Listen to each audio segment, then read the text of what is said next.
New evidence tonight there are enough American scientists in this country to fill job openings in science and engineering and in science and engineering companies, despite many industry claims to the absolute contrary. Those companies actively discourage the American workers by keeping wages lower than they would otherwise be without foreign workers being imported. They keep wages low by exploiting visa rules and bringing cheap foreign workers into this country. Bill Tucker has the report. This fact from the National Science Foundation highlights a serious problem. The number of foreign postdocs has increased by 52% since 1996, whereas the number of U.S. citizen and permanent resident postdocs has grown by 9%. The conventional wisdom is that data shows a shortage of scientists and a dire need to bring in as many foreign scientists on H-1B visas as we can. Science professionals see it very differently. Beryl Bindley writes a monthly column for Science Careers on science labor force issues. There is no shortage of people. There are thousands of people who cannot find careers as scientists after they've been through years of training. Studies from the Urban Institute, the Pratt School of Engineering at Duke University, the Alfred P. Sloan Foundation all agree. The United States produces more scientists annually than science jobs. There is no shortage reflected in the pay they receive either.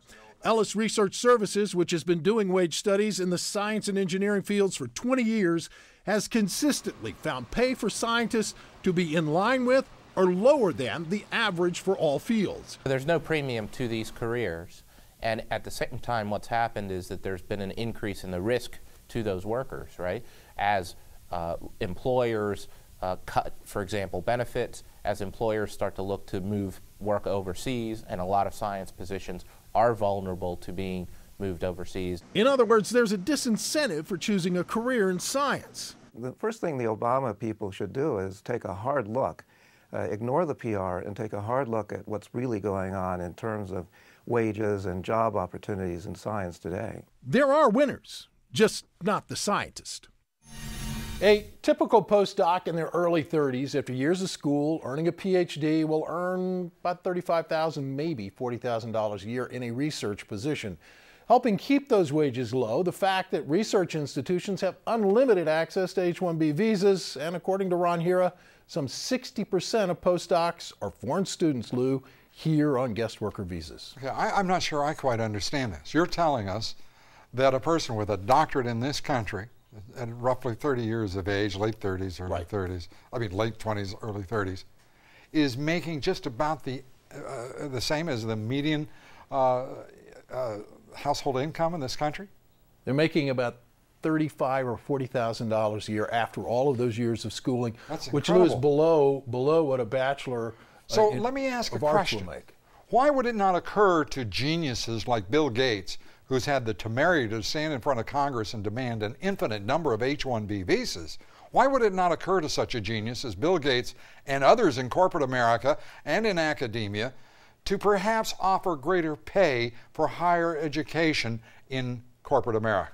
Well, I can't speak for them, but they're the ones who benefit from the lower wages, Lou, so I would imagine they're acting, as they would say, in their own self-interest.